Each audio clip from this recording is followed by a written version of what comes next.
இணைந்து கொண்டிருக்கின்றோம் வணக்கம் தமிழொலி நிகழ்ச்சியின் வாயிலாக நிகழ்ச்சியிலே இன்றைய பத்திரிகைகளிலே பிரசுரமாயிருக்கின்ற செய்திகளை நாங்கள் பார்க்கலாம். முதல்ல ஈழநாட்டு பத்திரிகையினுடைய செய்திகளை பார்க்கலாம். மட்டு எல்லை கிராமமான நெடிய கல்மலையை ஆக்கிரமித்து பிக்குகளால் விகாரை நிர்மாணம் வெளிப்படுத்தினார் ஸ்ரீநேசன் எம்பி. பொலனறுவையில் இருந்து வந்துள்ள பிக்குகள் மட்டக்களப்பு எல்லை கிராமமான நெடிய கல்மலையை ஆக்கிரமித்து பௌத்த வழிபாட்டு தலம் ஒன்றை அமைக்கிறார்கள். வடக்கில் குருந்தூர் மலையை போன்று கிழக்கில் இந்த விகாரை அமைக்கப்படுகின்றது. இது உடனடியாக நிறுத்தப்பட வேண்டும் என்று இலங்கை தமிழரசு கட்சியின் மட்டக்களப்பு மாவட்ட பாராளுமன்ற உறுப்பினர் ஸ்ரீநேசன் தெரிவித்துள்ளார் என்கிறதான செய்தி பிரதான தலைப்பு செய்தியாக ஈழநாட்டு பத்திரிகையிலே பிரசுரமாக இருக்கிறது. தொடர்ச்சியாக செய்திகளை பார்க்கலாம். ரூபாய் 40,000 கோடி பெறுமதியான போதைப் பொருள் கைப்பற்றல். கத்தோலிக்க சமூகத்தையும் அரசாங்கம் ஏமாற்றிவிட்டது எதிர்க்கட்சி தலைவர் சஜித் என்கிறதான அந்த செய்தி. ஈழத்தமிழருடைய பாதுகாப்பு நீதியை உறுதிப்படுத்த நடவடிக்கை தேவை ஐரோப்பிய பாராளுமன்ற உறுப்பினர் வலியுறுத்து. பாதுகாப்பு தேவையானோர் எழுத்து மூலம் கோர வேண்டும் போலீஸ் திணைக்களம் அறிவிப்பு. பாராளுமன்ற உறுப்பினர்களுக்கு பாதுகாப்பு தேவைப்பட்டால் அவர்கள் எழுத்துப்பூர்வமான கோரிக்கையை முன்வைக்கலாம் என்று போலீஸ் திணைக்களம் அறிவித்துள்ளது. பாதுகாப்பு கோருகிறார் ஞானசாரன் என்கிறதான கட்டமிடப்பட்டுள்ள ஒரு செய்தி.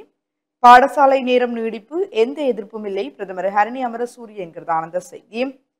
மாகாண சபைகள் தேர்தல் இறுதி முடிவு இப்போதில்லை அரசாங்கம் அறிவிப்பு. ஹெரோயினுடன் இளையர் கைது என்கிறதான ஒரு செய்தி. பாடசாலை நேரம் நீடிப்பு டிசம்பரில் போராட்டம் அதிபர் ஆசிரியர் தொழிற்சங்கம் என்கிறதான அந்த செய்தி பிரசுரமாக இருக்கிறது. 2026 வரவு செலவு திட்டத்தில் ஏற்றுமதியாளர்கள் சிறு நடுத்தர தொழில்களுக்கு சலுகைகள் என்கிறதான செய்திகள் ஈழநாட்டு பத்திரிகையினுடைய முதற்பக்க செய்திகளாக பிரசுரமாக இருக்கின்றன. தொடர்ச்சியாக உட்பக்க செய்திகளை பார்க்கலாம். வவுனியாவில் ஆயுதம் மீட்பு சந்தேக நபர் குறித்து விசாரணை. வவுனியா கிரிபத்கொடை பகுதியில் அமைக்கப்பட்டுள்ள ஆயுதங்களுடன் தொடர்புடைய சந்தேக நபர் குறித்த போலீஸ் விசாரணைகளில் தகவல்கள் தெரிய வந்துள்ளது. இந்த சம்பவங்களுடன் தொடர்புடைய நபர் பிரவீன் என அறியப்படுகின்றார் என போலீசார் தெரிவித்துள்ளனர். இந்த விவகாரம் குறித்து விசாரிக்க சிறப்பு விசாரணைகள் முன்னெடுக்கப்பட்டுள்ளன. சந்தேக நபர் பிரவீன் தற்போது வெளிநாட்டில் இருக்கிறார் என்று அதிகாரிகள் தெரிவித்தனர்.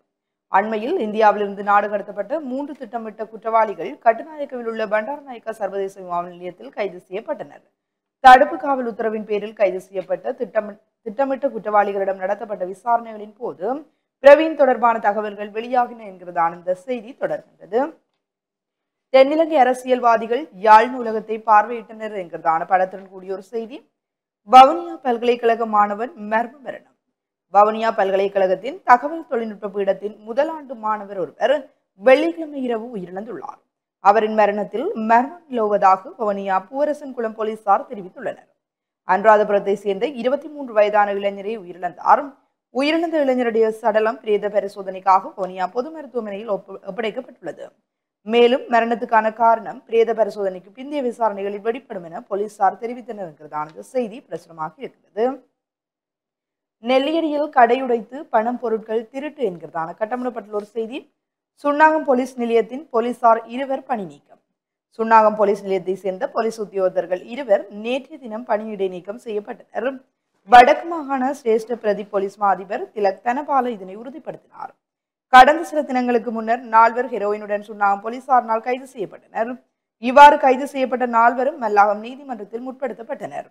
பின்னர் பிரதான சந்தேக நபரை தடுப்பு காவலில் வைத்து விசாரணை செய்ய போலீசார் அனுமதி கோரிய நிலையில் நீதிமன்றத்திற்கு அனுமதி வழங்கியுள்ளது.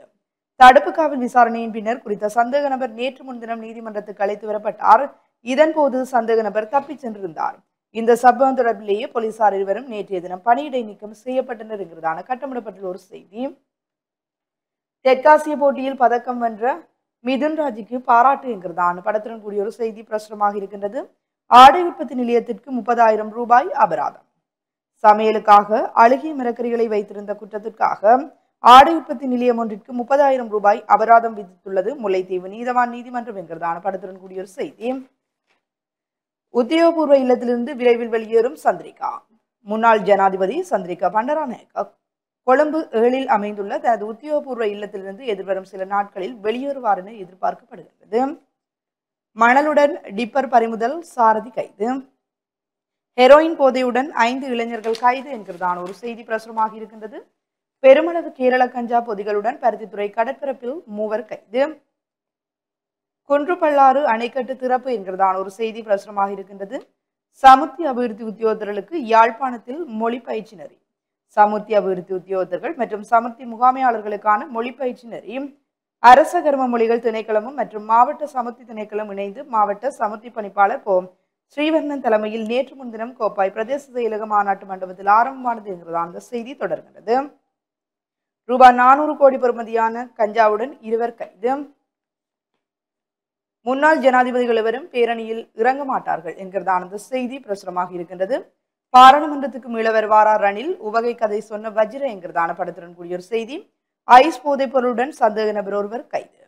பல குற்றங்களுக்காக பிடியாணை பிறப்பிக்கப்பட்டுள்ள சந்தேக நபர் ஒருவர் ஐஸ் போதைப் பொருளுடன் கைது செய்யப்பட்டுள்ளார். விபத்துகளில் 4 பலி என்கிறதான கட்டமிடப்பட்டுள்ள ஒரு செய்தி. சினபெக் எண்ணெய் சுத்திகரிப்பு நிலையத்துக்கான திட்டம் இறுதிக்கட்டம் என்கிறதான அந்த செய்தி. வத்திகானின் வெளிவகாரத்துக்கு பொறுப்பான பேராயர் இன்று வருகிறார். வத்திகானின் வெளிவகார விடயங்களுக்கு பொறுப்பான பேராயர் போல் ரிச்சர்ட் கல்லாக இன்று திங்கட்கிழமை நாட்டுக்கு வருகை தருகிறார் என்கிறதான ஒரு செய்தி பிரசுரமாக இருக்கின்றது. பத்மேவின் ஆயுத கடத்தல் குறித்து போலீஸ் விசாரணை. பாதாள உலக குழு ஒன்றின் தலைவராக கருதப்படும் ஹெகேல் பத்ரன் பத்மே ஆயுத கடத்தலில் ஈடுபட்டிருந்தார் என்று மேற்கு மாகாண வடக்கு குற்றப்பிரிவு தெரிவித்துள்ளது. தென்னிலங்கை ஊடகம் ஒன்று வெளியிட்டுள்ள செய்தியின்படியும் ஹெகல் பத்ரம பத்மே துப்பாக்கிய கடத்தலில் ஈடுபட்டுள்ளதாக மேற்கு மாகாண வடக்கு குற்றப்பிரிவு அண்மையில் தகவல் கிடைத்தது என்கிறதான அந்த செய்தி தொடர்கிறது. போதைப் பொருட்களுடன் 1314 பேர் கைது. தொடர்ச்சியாக உட்பக செய்திகளை பார்க்கின்ற போது புதிய கல்வி சீர்திருத்தத்துக்கு ஒத்துழைப்பு வழங்க வேண்டும் பிரதமர் ஹரணி அமரசூரிய தெரிவிப்பு. எனது உயிருக்கு தொடர்ந்து அச்சுறுத்தல் பாதுகாப்பு வழங்க கோருகிறார் அம்பிட்டியே சுமரத்ன தேரர் என்கிறதான படத்துடன் கூடிய ஒரு செய்தி. நிந்தவூர் ஓட்டமாவடி தவிசாளர்கள் உரிப்புரிமையை இழந்தனர் என்கிறதான கட்டமிடப்பட்டுள்ள ஒரு செய்தி. கஞ்சா வளர்த்த தொழிலாளி கைது. மஸ்கெலிய பிரவன்ஸ்வீக் தோட்டத்தின் எமிலினா பிரிவில் உள்ள ஒரு காய்கறி தோட்டத்தில் சட்டவிரோதமாக 2 கஞ்சா செடிகளை பயிரிட்டதாக சந்தேகத்தின் பேரில் மஸ்கெலிய போலீஸ் துறை அதிகாரிகள் குழு நேற்று முன்தினம் சனிக்கிழமை அன்று ஒரு தோட்ட தொழிலாளியை கைது செய்தனர் என்கிறதான கட்டமிடப்பட்டுள்ள இந்த செய்தி. சவாலான பகுதிகளில் உள்ள பாடசாலைக்கு விசேட ஆதரவு என்கிறதான கட்டமிடப்பட்டுள்ள ஒரு செய்தி. பெரும்போக நெற்செய்கைக்காக தயார்படுத்தும் நடவடிக்கை ஆரம்பம். மீனவரை அச்சுறுத்தி பணம் கொள்ளை சந்தேக நபரை கைது செய்த போலீசார் என்கிறதான இந்த செய்தி. எம்பிக்கள் துப்பாக்கி வைத்திருப்பது ஆபத்து ஸ்ரீதரன் எம்பி தெரிவிப்பு. பாராளுமன்ற உறுப்பினர்கள் துப்பாக்கி வைத்திருப்பது ஆபத்தானது என்று இலங்கை தமிழரசு கட்சியின் யாழ் மாவட்ட பாராளுமன்ற உறுப்பினர் ஸ்ரீதரன் தெரிவித்துள்ளார். பாராளுமன்ற ஊழியர்களை வேலைநிறுத்த போராட்டம் என்கிறதான அந்த கட்டமிடப்பட்டுள்ள ஒரு செய்தி. இறுதிப்பக்க செய்திகளை பார்க்கின்ற போது கொழும்பிலிருந்து கொக்கைன் கடத்திய 5 மும்பையில் கைது. நீதித்துறை சேவையை சேர்ந்த 20 அதிகாரிகள் பணி நீக்கம். தொழிற்சாலையில் வெடிப்பு இளைஞர் பலி 3 காயம் என்கிறதான கட்டமிடப்பட்டுள்ள அந்த செய்தி. வெளிநாடு அனுப்புவதாக 74 கோடி ரூபாய் நிதி மோசடி வேலைவாய்ப்பு நிறுவன உரிமையாளர் சரண். வெளிநாட்டு வேலை பெற்றுத் தருவதாக கூறி 74 கோடி ரூபாய்க்கு மேல் மோசடி செய்தார் என்று கூறப்படும் வெளிநாட்டு வேலைவாய்ப்பு முகவர் நிறுவன உரிமையாளர் ஒருவர் நீதிமன்றத்தில் சரணடைந்துள்ளார். கொழும்பு மகரகமவில் இயங்கிய நிறுவனத்தின் உரிமையாளரை இவ்வாறு கைது செய்யப்பட்டு எதிர்வரும் 14ஆம் தேதி வரை நீதிமன்ற உத்தரவில் விளக்கமறியலில் வைக்கப்பட்டுள்ளார். ருமேனியாவில் தொழில் வாய்ப்புகளை வழங்குவதாக கூறி வேலை தேடுபவர்களிடமிருந்து பெருந்தொகையை அவர் மோசடி செய்துள்ளார் என்று கூறப்படுகின்றது. 470 முறைப்பாடுகளுக்கு அமைய சந்தேக நபர் தேடப்பட்டார். இந்த நிலையில் சந்தேக நபர் தனது சட்டத்தரணிகள் மூலம் கடந்த வியாழக்கிழமை கங்குடுவில நீதவான் நீதிமன்றத்தில் சரணடைந்துள்ளார். இதனைத் தொடர்ந்து அவர் விளக்கமறியலில் வைக்கப்பட்டுள்ளார் என்கிறதான இந்த செய்தி பிரசுரமாக இருக்கிறது. வாகனங்கள் இறக்குமதிக்கான கடன் தொகை அதிகரிப்பு என்கிறதான இந்த செய்தி. வனம் சுற்றுச்சூழல் அழிவு 1995 ஊடாக அறிவியுங்கள் என்கிறதான இந்த செய்தி. எமது ஆட்சிக்கு எதிர்க்கட்சிகள் திரைமறைவில் ஆதரவு வழங்கின நாமல் ராஜபக்ச சொல்கிறார். நல்லாட்சி காலத்தில் நாம் கூட்டு எதிர்க்கட்சிகளாகவே செயற்பட்ட போதிலும் அப்போதைய எதிர்க்கட்சி தலைவரும் எதிர்க்கட்சியின் பிரதம கொறடாவும் எம்முடன் இருக்கவில்லை. சிலர் எதிர்க்கட்சிக்கான பொறுப்புகளை நிறைவேற்றிய போதிலும் சிலர் அரசாங்கத்துடன் இருந்தனர். எமது ஆட்சி காலங்களில் எதிர்க்கட்சிகள் திரைமறைவில் நமக்கு ஒத்துழைப்பு வழங்கின என்கிறதான செய்தி தொடர்கின்றது. மகாபல நிதி முறைகேடு விசாரணைகள் ஆரம்பம். சீதியம்மன் ஆலயத்தில் 6 உண்டியல்கள் உடைப்பு என்கிறதான செய்திகள் இன்று ஈழநாட்டு பத்திரிகையினுடைய செய்திகளாக பிரசுரமாக இருக்கின்றன. தொடர்ச்சியாக நாங்கள் வலம்புரி பத்திரிகையினுடைய செய்திகளை பார்க்கலாம். வலம்புரி நாளிதழுடைய பிரதான தலைப்பு செய்தியாக நல்லிணக்கம் பொறுப்புக்கூறலூடாக தமிழர்களுக்கு நீதியை உறுதிப்படுத்த வேண்டும் ஐரோப்பிய பாராளுமன்ற உறுப்பினர் மைக்கேல் மெக்னமரா வலியுறுத்தும். நல்லிணக்கம் பொறுப்புக்கூறலூடாக தமிழர்களுக்கு நீதியை உறுதிப்படுத்த வேண்டும் என ஐரோப்பிய ஒன்றிய பாராளுமன்ற உறுப்பினர் மைக்கேல் மெக்னமரா வலியுறுத்தி இருக்கிறார் என்ற செய்தி பிரதான தலைப்பு செய்தியாக இருக்கிறது. ஏனைய முற்பக்க செய்திகளுக்குள் வவுனியா பல்கலைக்கழக மாணவன் திடீர் மரணம் பகிடிவதை என உறவினர்கள் குற்றச்சாட்டு. வவுனியா பல்கலைக்கழக தகவல் தொழில்நுட்ப பீட 1ஆம் ஆண்டு மாணவன் ஒருவர் திடீரென மரணமடைந்திருக்கிறார். பகிடிவதை காரணமாகவே குறித்த மாணவன் உயிரிழந்ததாக அவரது உறவினர்கள் குற்றம் சுமத்தியிருக்கிறார்கள். அனுராதபுரம் பகுதியைச் சேர்ந்த 23 வயதுடைய இளைஞரே கடந்த வெள்ளிக்கிழமை இவ்வாறு உயிரிழந்தவர் ஆவார். உயிரிழந்த இளைஞரின் உடல் பிரேத பரிசோதனைக்காக வவுனியா பொது வைத்தியசாலையில் வைக்கப்பட்டிருக்கிறது. மேலும் மரணத்துக்கான சரியான காரணங்களை பிரேத பரிசோதனைக்கு பிந்தைய விசாரணையில் வெளிப்படும் என போலீசார் தெரிவித்திருக்கிறார்கள். சம்பவம் தொடர்பாக மேலதிக விசாரணைகளை பூவரசன்குளம் போலீசார் முன்னெடுத்து வருகின்றார்கள். உயிரிப்பு தொடர்பான மரண விசாரணைகளை திடீர் மரண விசாரணை அதிகாரி சுரேஷ் மேற்கொண்டார் என்று அந்த செய்தியும் காணப்படுகிறது. அதேபோல கட்டப்படப்பட்ட செய்திகளுக்குள் நடப்பாண்டில் இதுவரை ரூபாய் 40,000 கோடிக்கு அதிகமான போதைப் பொருள் மீட்பு.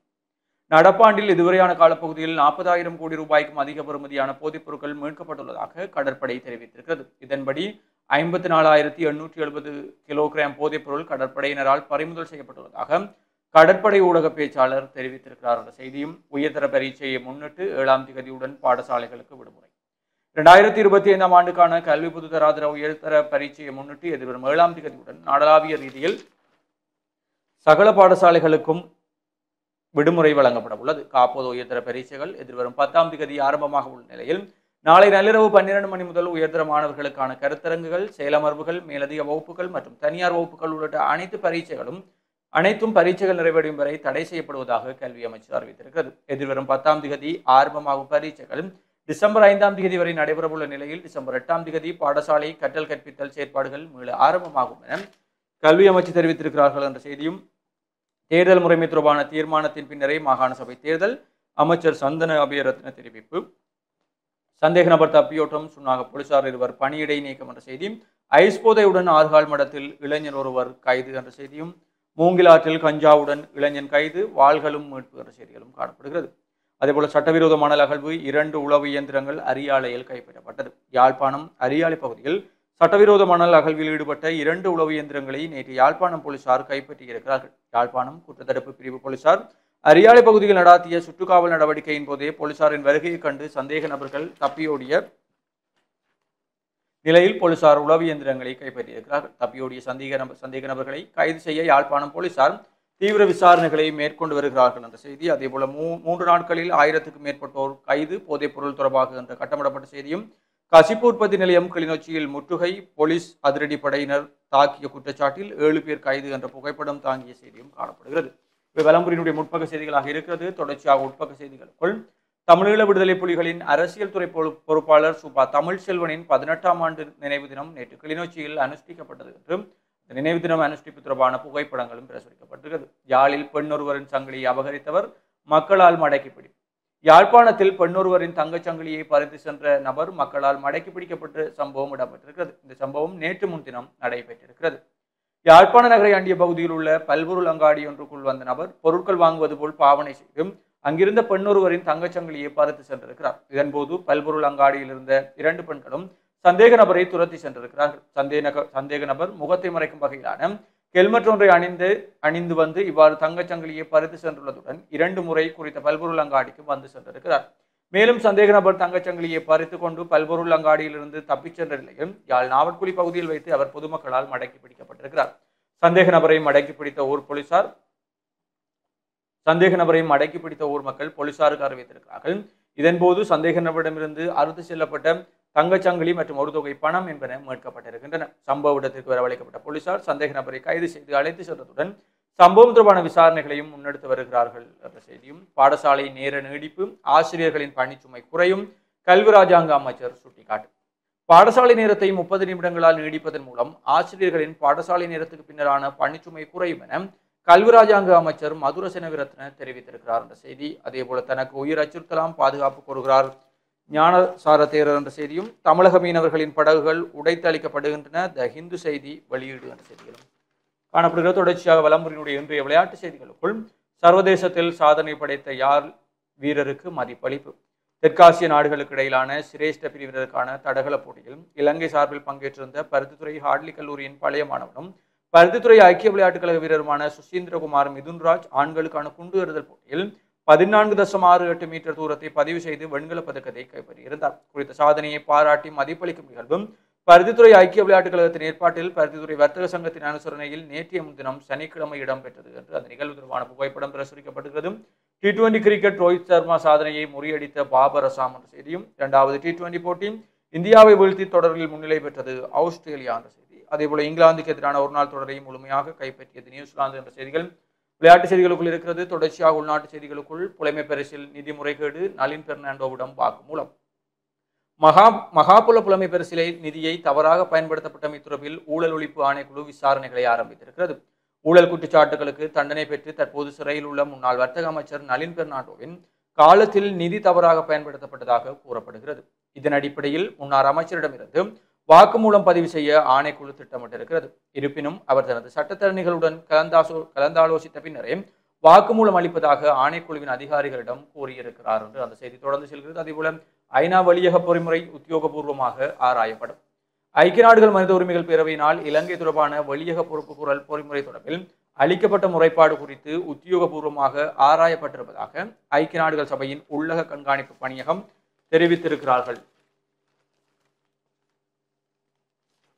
சினோபெக் எண்ணெய் சுத்திகரிப்பு பணிகள் போட்டி விரைவில் ஆரம்பம் என்ற ஒரு செய்தியும், அதுபோல வெளிநாட்டு செய்திகளுக்குள் முறையற்ற தேர்தலை எதிர்த்து வெகுண்டெழுந்த மக்கள் பேரலை பலி எண்ணிக்கை 700-ஐ தாண்டியது.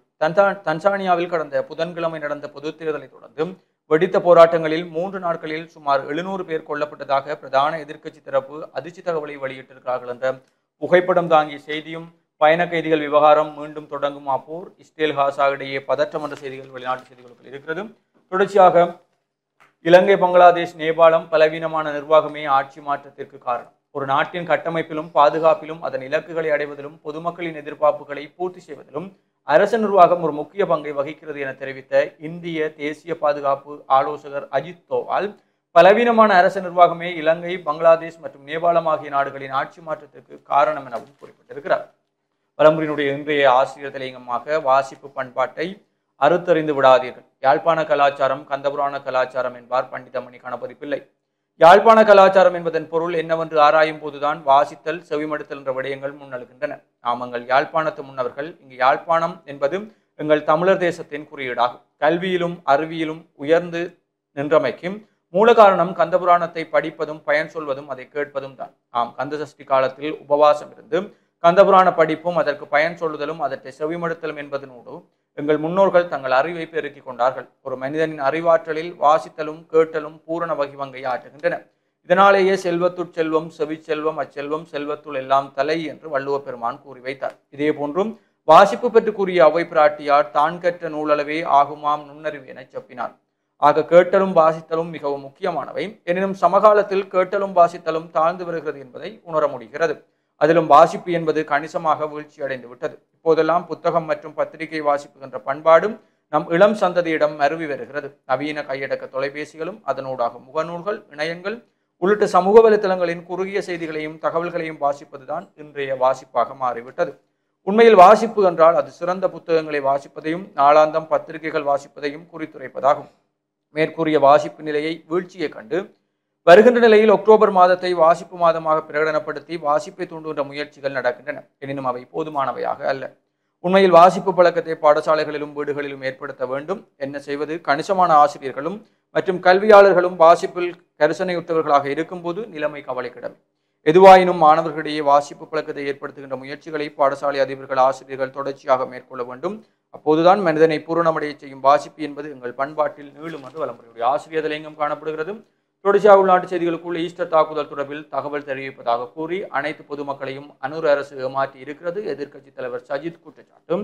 இலங்கை தரச்சான்றிதழ் முத்திரை இல்லை என்றால் விற்பனைக்கு தடை, நுகர்வோர் அதிகார சபை தெரிவிப்பு.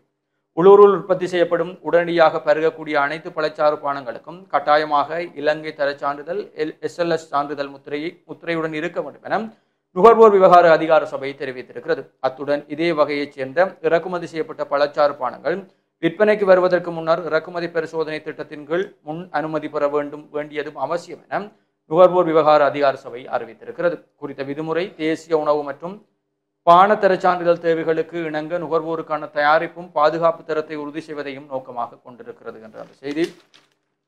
இறுதிப்பக்க செய்திகளுக்குள் துப்பாக்கிச்சூடு, ஒருவர் பலி, குருநாகல் மாவட்டத்தில் சம்பவம் என்ற செய்திகளும் காணப்படுகிறது. இவைதான் வலம்புரியினுடைய முதன்மை செய்திகளாக இருக்கிறது. தொடர்ச்சியாக தினக்குரல் நாளிதழின் செய்திகளோடு இணைந்திருக்கலாம். தினக்குரல் பத்திரிகையினுடைய செய்திகளை நாங்கள் பார்க்கலாம். உணர்வெழுச்சியுடன் மாவீரர் நாளுக்கு தயாராகும் மக்கள், மாவீரர் துயிலும் இல்லங்களில் சிரமதான பணிகள் ஆரம்பம் என்கிறதான செய்தி பிரதான தலைப்பு செய்தியாக தினக்குரல் பத்திரிகையிலே பிரசுரமாக இருக்கிறது. தொடர்ச்சியாக செய்திகளை பார்க்கின்ற போது மாகாண சபை தேர்தல் தொடர்பில் இறுதி தீர்மானம் எடுப்பதில் அரசு தொடர்ந்தும் தடுமாற்றம் என்கிறதான செய்தி. போலீஸ் ராணுவ அதிகாரிகளுடைய சொத்துக்கள் விவரங்களை ஆராய்வதற்கு தீர்மானம். 5 பில்லியன் பெறுமதியான போதைப் பொருட்களுடன் கைப்பற்றப்பட்டுள்ள படகு என்கிறதான ஒரு செய்தி பிரசுரமாக இருக்கின்றது. கஞ்சா வாள்களுடன் இளைஞர் கைது. முல்லைத்தீவு மூங்கிலாறு பகுதியில் உள்ள வீடொன்றில் கஞ்சா விற்பனை இடம்பெறுவதற்கான கிடைத்த தகவலின் அடிப்படையில் இடம்பெற்ற சோதனையில் 1 கிலோ கஞ்சா மற்றும் 2 வாள்களுடன் போலீசாரால் ஒருவர் கைப்பற்றப்பட்டுள்ளார் என்கிறதான இந்த செய்தி பிரசுரமாக இருக்கிறது. கடந்த 10 மாதங்களில் மட்டுமே 40,000 கோடி பெறுமதியான போதைப் பொருட்கள் மீட்பாம் என்கிறதான இந்த செய்தி. அரசுக்கு எதிரான போராட்டத்தில் முன்னாள் ஜனாதிபதிகள் பங்கேற்க மாட்டார்களாம் என்கிறதான இந்த செய்தியும் பிரசுரமாக இருக்கிறது. கல்வி சீர்திருத்தத்தினூடாக கஷ்ட பிரதேச பாடசாலைகளுக்கு சிறப்பு உதவிகள் வழங்கப்படும். இலங்கை தமிழ் சமூகத்தின் பாதுகாப்பு மற்றும் நீதியை உறுதிப்படுத்துவது அவசியம் என்கிறதான இந்த செய்தி. சந்தேக நபர் தப்பியோட்டம், போலீஸ் உத்தியோகத்தர்கள் 2 அதிரடியாக பணி நீக்கம். ஐஸ் போதைப் பொருளுடன் சந்தேக நபர் ஒருவர் கைது என்கிறதான செய்திகள் முதற்பக்க செய்திகளாக தினக்குரல் பத்திரிகையிலே பிரசுரமாக இருக்கிறது. தொடர்ச்சியாக உட்பக்க செய்திகளை பார்க்கின்ற போது வடக்கு மாகாண சபையை ஒருபோதும் தேசிய மக்கள் சக்தியினால் கைப்பற்ற முடியாது. முன்னாள் நாடாளுமன்ற உறுப்பினர் MK சிவாஜிலிங்கம் என்கிறதான கட்டமிடப்பட்டுள்ள ஒரு செய்தியும் பிரசுரமாக இருக்கிறது. முன்னணி கட்டட ஒப்பந்தக்காரர்கள் 7 பேர் கருப்பு பட்டியலில் சேர்ப்பு. போக்குவரத்து, நெடுஞ்சாலைகள் மற்றும் நகர அபிவிருத்தி அமைச்சு இந்த வாரத்தில் 7 முன்னணி கட்டட ஒப்பந்தக்காரர்களை கருப்பு பட்டியலில் சேர்த்துள்ளதாக தகவல்கள் வெளியாக உள்ளன. இதன்படி 3 ஆண்டுகள் முதல் 6 மாதங்கள் வரையிலான காலத்திற்கு அந்த ஒப்பந்தக்காரர்கள் கேள்விப்பத்திர விடயத்தில் பங்கேற்பதும் தடை செய்யப்பட்டுள்ளது. நுவரெலியா சீதியம்மன் ஆலயத்தில் 6 உண்டியல்கள் உடைத்து பணம் திருட்டு. நுவரெலியா சீதா எலிய சீதியம்மன் ஆலயத்தின் 6 உண்டியல்கள் நேற்று முன்தினம் இரவு உடைத்து பணம் திருடப்பட்டுள்ளது. இந்த திருட்டு சம்பவம் தொடர்பில் ஆலய நிர்வாகம் போலீஸ் திணைக்களத்தில் முறைப்பாடு செய்த நிலையில் நுவரெலியா போலீசார் மேலதிக விசாரணைகளை முன்னெடுத்து வருகின்றனர் என்கிறதான செய்தி தொடர்கிறது. உயர்தர பரீட்சையை முன்னிட்டு பாடசாலைகளுக்கு விடுமுறை. டிசம்பர் 8 மீண்டும் ஆரம்பம். சம்பூர் துயிலும் இல்லத்தில் சிரமதான பணி என்கிறதான படத்துடன் கூடிய ஒரு செய்தி. வவுனியா கிருபத் கொடையில் ஆயுதங்கள் மீட்பு, தொடர்புள்ளவர் வெளிநாட்டில் என்கிறதான செய்தி பிரசுரமாக இருக்கின்றது. AI ரோபோவை உருவாக்கிய மாணவர்களுக்கு தொழில்நுட்ப அமைச்சினால் அங்கீகாரம் என்கிறதான படத்துடன் கூடிய ஒரு செய்தி.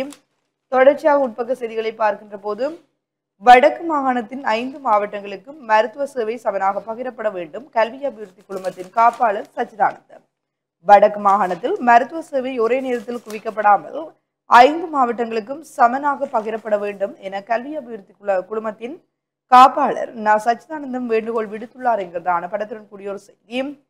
தென்மராட்சி பிரதேச செயலகத்தில் நாளைய தினம் நடமாடும் சேவை என்கிறதான செய்தி. பனைசார் உற்பத்தியாளர்களுக்கு உபகரணங்கள் வழங்கல். வடமராட்சி மத்திய மகளிர் கல்லூரி வருடாந்த பரிசளிப்பு விழா நாளை என்கிறதான கட்டமிடப்பட்டுள்ள ஒரு செய்தி. தொடர்ச்சியாக உட்பக்க செய்திகளை பார்க்கின்ற போது வவுனியா பல்கலை மாணவன் உயிரிழப்பு, பகுடிவதையே காரணம் என உறவினர்கள் குற்றச்சாட்டு. வவுனியா பல்கலைக்கழகத்தில் தகவல் தொழில்நுட்ப பீடத்தின் 1ஆம் ஆண்டில் கல்வி பயிலும் மாணவர் ஒருவர் கடந்த வெள்ளிக்கிழமை இரவு ஏற்பட்ட திடீர் சுயினம் காரணமாக உயிரிழந்துள்ளார். அனுராதபுரம் ஜெயசிறிய பகுதியை சேர்ந்த 23 வயதுடைய மாணவர் எனவே உயிரிழந்துள்ளார். திடீர் சுயினம் காரணமாக அவர் வைத்தியசாலையில் அனுமதிக்கப்பட்ட போதும் உயிரிழந்துள்ளதாக மாணவர் உயிரிழந்த போது அவரது உடலில் கணிசமான அளவு மதுபான செறிவு இருந்திருக்கலாம் என சந்தேகிப்பதாகவும் பூவரசங்குளம் போலீசார் தெரிவித்துள்ளனர். இந்த நிலையில் இந்த திடீர் மரணத்துக்கு பகுடிவதையே காரணம் என மாணவருடைய உறவினர்கள் குற்றம் சாட்டியுள்ளனர். கடந்த 31ஆம் தேதி இரவு பல்கலைக்கழக மாணவர்களுடைய விருந்தொன்றில் சிரேஷ்ட மாணவர்கள் தமது சகோதரர்களுக்கு பலவந்தமாக மதுபானம் வழங்கியதாக உயிரிழந்த மாணவரின் சகோதரி வானொலி செய்தி சேவை குறிப்பிட்டுள்ளார்.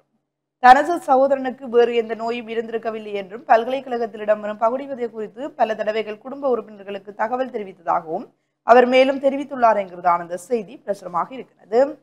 மணல் கடத்தல், கப்ரக வாகனம் மடக்கிப்பிடிப்பு, அதிலிருந்து 6 தப்பியோட்டம் என்கிறதான படத்துடன் கூடிய ஒரு செய்தி. அச்சுவேலி வைத்தியசாலையில் காணப்படும் கட்டாக்காலி நாய்களை அப்புறப்படுத்துக என்கிறதான ஒரு செய்தி. தற்காப்புக்கு துப்பாக்கி தேவை, அர்ஜுனா MP கடிதம் என்கிறதான கட்டமிடப்பட்டுள்ள ஒரு செய்தி. அணைக்கட்டுகளின் பணிகள் முடிவுறாதையிட்டு புதுக்குடியிருப்பு விவசாயிகள் கடும் அதிருப்தி வெளியீடு. யாழில் சமய தலைவர்களை சந்தித்தார் அமைச்சர் உபாலி என்கிறதான படத்துடன் கூடிய ஒரு செய்தி. அரசாங்கத்தின் போதைக்கு எதிரான நடவடிக்கையை நாம் வரவேற்கின்றோம். சிவஞானம் ஸ்ரீதரன் MP. போதைப்பொருள் பாவனை தென்னிலங்கையில் மட்டுமன்றி வடக்கிலும் உள்ளதாக குறிப்பிட்ட பாராளுமன்ற உறுப்பினர் சிவஞானம் ஸ்ரீதரன் அரசாங்கத்தின் போதைப்பொருளுக்கு எதிரான நடவடிக்கையை நாம் வரவேற்கின்றோம் எனவும் தெரிவித்துள்ளார். யாழ் நூலகத்தின் கண்காட்சிகள் இளம் தலைவர்கள் பார்வை என்கிறதான கட்டமிடப்பட்டுள்ள ஒரு செய்தி, மீசாலையில் சிறுவர் மற்றும் முதியோர் தின நிகழ்வுகள் என்கிறதான படத்துடன் கூடிய ஒரு செய்தி பிரசுரமாக இருக்கிறது. தொடர்ச்சியாக செய்திகளை பார்க்கின்ற போது 31 நாட்களாக முடங்கி கிடக்கிறது அமெரிக்க அரசு, 7 பில்லியன் இழப்பு என்கிறதான படத்துடன் கூடிய ஒரு செய்தி. தன்சானியா நாட்டில் பொது தேர்தலை தொடர்ந்து வன்முறை 700 பேர் உயிரிழப்பு, ஐநா மனித உரிமைகள் ஆணையம் கவலை தெரிவிப்பு. கமாஸ் அனுப்பி வைத்த உடல்கள் பணிய கைதிகளின் உடல்கள் அல்ல, புதிய சர்ச்சையை உருவாக்கும் ஸ்டேல். டெல்லியில் காற்று மாசுபாடு அதிகரிப்பு என்கிறதான கட்டமிடப்பட்டுள்ள ஒரு செய்தி. பிரான்ஸ் ஜனாதிபதி மெக்ரோன் தொடர்பில் மக்கள் அதிருப்தி. இவை வெளிநாட்டு செய்திகள் பக்கத்திலே பிரசுரமாக இருக்கின்றன. தொடர்ச்சியாக உள்நாட்டு செய்திகளை பார்க்கின்ற போது வருட இறுதிக்குள் அம்பாந்தோட்டை எண்ணெய் சுத்திகரிப்பு நிலைய பணிகள் ஆரம்பிக்கப்படும். நீண்ட காலமாக எதிர்பார்க்கப்பட்ட சீனாவின் ஸ்னேபெக் நிறுவனத்தின் $3.7 பில்லியன் முதலீட்டில் அம்பாந்தோட்டையில் அமையவுள்ள எண்ணெய் சுத்திகரிப்பு நிலைய திட்டம் இறுதிக்கட்டத்தை எட்டியுள்ளது என்கிறதான செய்தி. விசேட சுற்றிவளைப்பில் 687 பேர் கைது. ஆயுர்வேத மருத்துவத்தை பலப்படுத்த 303 பட்டதாரிகளுக்கு நியமனம் இன்று என்கிறதான செய்தி. கொதிகலன் வெடித்ததில் இளைஞர் ஒருவர் பலி. ரணில் விக்ரமசிங்க மீண்டும் பாராளுமன்றம் வருவாரா? பணப்பொதி உவமையில் வஜ்ர பதில். ஐக்கிய தேசிய கட்சியின் தலைவர் ரணில் விக்ரமசிங்க மீண்டும் பாராளுமன்றத்துக்கு வருவாரா என்ற கேள்விக்கு அக்கட்சியின் தவிசாளரான வஜ்ர அபிவர்த்தன வழங்கிய பதில் தற்போது அரசியல் வட்டாரங்களில் பெரும் பேசுபொருளாக மாறியுள்ளது. வெள்ளை சாரங்கவின் உதவியாளர் கைது என்கிறதான கட்டமிடப்பட்டுள்ள ஒரு செய்தி. பாடசாலையை சேதப்படுத்திய காட்டு யானைகள் கூட்டம் என்கிறதான ஒரு செய்தி. மதுக்கமுவில் கோர விபத்து, பல்கலை மாணவர் மரணம். களனி கங்கையில் மூழ்கிய இளம்பெண் உயிரிழப்பு என்கிறதான ஒரு செய்தி. கெகல் பத்ரவிடம் கை துப்பாக்கி பெற்றுக்கொண்டவர் சிக்கினார் என்கிறதான ஒரு செய்தி. தொடர்ச்சியாக உட்பக்க செய்திகளை பார்க்கின்ற போது பொருளாதாரத்தை மேம்படுத்த அரசாங்கத்திடம் எந்த ஒரு நடவடிக்கையும் இல்லை என்கிறதான ஒரு செய்தி. தொழிற்சங்க நடவடிக்கையில் ஈடுபட தயாராகும் பாராளுமன்ற உறுப்பினர்கள். இறுதி பக்க செய்திகளை பார்க்கின்ற போது ஆசியுடனான 3வது T20 போட்டியில் இந்திய அணி வெற்றி. T20யிலிருந்து வில்லியம்சன் ஓய்வு என்கிறதான படத்துடன் கூடிய ஒரு செய்தி. போர்த்துகல் அணியில் ரொனால்டோவின் மகன் என்கிறதான செய்தி. இங்கிலாந்துக்கு எதிரான ஒரு நாள் தொடரை வென்றது நியூசிலாந்து. T20 கிரிக்கெட்டில் அதிக ஓட்டங்கள், பாபரசம் சாதனை என்கிறதான செய்திகள் இன்றைய தினக்குரல் பத்திரிகையிலே பிரசுரமாக இருக்கின்ற பிரதான செய்திகளாக அமைந்திருக்கின்றன. தொடர்ச்சியாக நாங்கள் உதயன் பத்திரிகையினுடைய செய்திகளை பார்க்கலாம். உதயன் பத்திரிகையினுடைய பிரதான தலைப்பு செய்தியாக இலங்கை இந்திய மின் இணைப்பு இறுதிக்கட்டத்தில் பேச்சுவார்த்தை. இலங்கை மற்றும் இந்திய தேசிய மின்சார கட்டமைப்புகளை இணைக்கும் திட்டம் தொடர்பாக 2 தசாப்தங்களுக்கு மேலாக பேச்சுவார்த்தை மற்றும் ஆய்வுகள் நடந்து வந்த நிலையில் தற்போது நடைமுறைக்கு வரும் வகையிலான இறுதிக்கட்டம் ஒன்றை எட்டியிருக்கிறது என்று தெரிவிக்கப்பட்டிருக்கிற அந்த செய்தி பிரதான தலைப்பு செய்தியாக இருக்கிறது. ஏனைய முன்பக்க செய்திகளுக்குள் கசிப்பு குகையை சுற்றி வளைத்த அதிரடிப்படையினர் மீது தாக்குதல், ராமநாதபுரத்தில் 7 பேர் கைது. கிளிநொச்சி ராமநாதபுரத்தில் விசேட அதிரடிப்படையினரை தாக்கிய குற்றச்சாட்டில் 7 பேர் கைது செய்யப்பட்டிருக்கிறார்கள். ராமநாதபுரம் போலீஸ் பிரிவுக்குட்பட்ட கருங்காலி காட்டில் கசிப்பு காய்ச்சியவர்களை விசேட அதிரடிப்படையினர் சுற்றி வளைத்த போது அவர்களை தாக்கிவிட்டு சந்தேக நபர்கள் தப்பிச் செல்ல முயன்றிருக்கிறார்கள் என்றும் கூறப்படுகிறது. ஆயினும் சந்தேக நபர்கள் கைது செய்யப்பட்டனர். தாக்குதலுக்கு இலக்கான 2 விசேட அதிரடிப்படையினர் கிளிநொச்சி பொது மருத்துவமனையில் சேர்க்கப்பட்டிருக்கிறார்கள். இந்த சம்பவம் தொடர்பாக ராமநாதபுரம் போலீசார் விசாரணைகளை முன்னெடுத்து வருகிறார்கள் என்ற செய்தியும். சூப்பா தமிழ்ச்செல்வனின் 18ஆம் ஆண்டு நினைவேந்தல். விடுதலை புலிகளின் அரசியல் துறை பொறுப்பாளர் சூப்பா தமிழ்ச்செல்வன் மற்றும் அவரோடு வீரச்சாவை தழுவிக்கொண்ட 6 மாவீரர்களின் 18ஆம் ஆண்டு நினைவு நிகழ்வு கிளிநொச்சியிலும் யாழ்ப்பாணம் கொக்குவிலும் நேற்று நடைபெற்றது. கிளிநொச்சியில் உள்ள இலங்கை தமிழரசு கட்சியின் மாவட்ட அலுவலகமான அறிவகத்தில் நடைபெற்ற நிகழ்வில் விடுதலை புலிகளின் அரசியல் துறை பொறுப்பாளர் சூப்பா தமிழ்ச்செல்வனின் திருவுருவ படத்துக்கு ஈகச்சுடரேற்றி மலரஞ்சலி செலுத்தப்பட்டது. யாழ்ப்பாணம் கொக்குவில் தமிழ் தேசிய மக்கள் முன்னணியின் ஏற்பாட்டில் நினைவேந்தல் முன்னெடுக்கப்பட்டது. சுடர் ஏற்றப்பட்டு 1 நிமிட அகவணக்கம் செலுத்தப்பட்டது. உருவப்படத்திற்கு மலர் மாலைகள் அணிவிக்கப்பட்டு மலரஞ்சலியும் செலுத்தப்பட்டது என்ற புகைப்படம் தாங்கிய செய்தி காணப்படுகிறது. அதேபோல மணல் கடத்தல் வாகனத்தை மடக்கி பிடித்த போலீசார் வாகனத்துக்குள் கஞ்சா பொட்டலங்கள் என்ற செய்தியும், சந்தேக நபர் தப்பியோடியதால் 2 போலீசார் பணி நீக்கம் என்ற செய்தி, ஐஸ் போதைப் பொருளுடன் 29 வயது இளைஞன் கைது. யாழ்ப்பாணம் ஆறுகால் மடத்தில் ஐஸ் போதைப் பொருளை உடமையில் வைத்திருந்த குற்றச்சாட்டில் 29 வயது இளைஞர் ஒருவர் நேற்று கைது செய்யப்பட்டிருக்கிறார். சந்தேக நபரிடமிருந்து 3.5 கிராம் ஐஸ் போதைப் பொருள் மீட்கப்பட்டிருக்கிறது என்று போலீசார் தெரிவித்தார்கள். யாழ் மாவட்ட சிரேஷ்ட போலீஸ் அத்தியட்சரின் கீழ் இயங்கும் யாழ்ப்பாணம் மாவட்ட புலனாய்வு பிரிவு போலீசாருக்கு கிடைத்த தகவலின் அடிப்படையில் யாழ்ப்பாண போதை தடுப்பு பிரிவு போலீசார் இந்த கைது நடவடிக்கையை முன்னெடுத்தார்கள். சந்தேக நபரிடம் விசாரணைகள் மேற்கொள்ளப்படுகின்றன என்றும் சந்தேக நபர் நீதிமன்றத்தில் முற்படுத்தப்படுவார் என்றும் போலீசார் தெரிவித்தார்கள் என்ற செய்தியும் காணப்படுகிறது. சோமரத்னவின் சத்திய கடதாசிக்கு சட்டமா அதிபரின் ஆலோசனை தேவை, காணாமலாக்கப்பட்டோர் அலுவலகம் தெரிவிப்பு என்ற செய்தியும் காணப்படுகிறது. இவை உதயனுடைய முற்பக்க செய்திகளாக இருக்கிறது. தொடர்ச்சியாக உட்பக்க செய்திகளுக்குள் வெளியக பொறுப்பு குரல் இலங்கையின் முறைப்பாட்டை பரிசீலனைக்கு எடுத்தது ஐநா என்ற செய்தியும், ஜனவரி 21, 22 தேதிகளில் வடக்கு முதலீட்டாளர் மாநாடு என்ற செய்தியும் காணப்படுகிறது. அதேபோல் உதயனுடைய ஆசிரியர் தலையங்கமாக எதிர்கட்சியா எதிரி கட்சியா என்ற தலைப்பிலே ஆசிரியர் தலையங்கம், அமெரிக்காவுக்கு பதிலடி, ஏவுகணைகள் பெறுவதற்கு வெனிசுலா கடும் முனைப்பு என்ற வெளிநாட்டு செய்தியும் காணப்படுகிறது. தொடர்ச்சியாக உதயனுடைய இறுதிப்பக்க செய்திகளுக்குள் அரசின் வார்த்தையாளங்களில் தமிழ் தரப்பு மயங்கிவிடல் ஆகாது, அரசியல் ஆய்வாளர் ஜோதிலிங்கம் தெரிவிப்பு.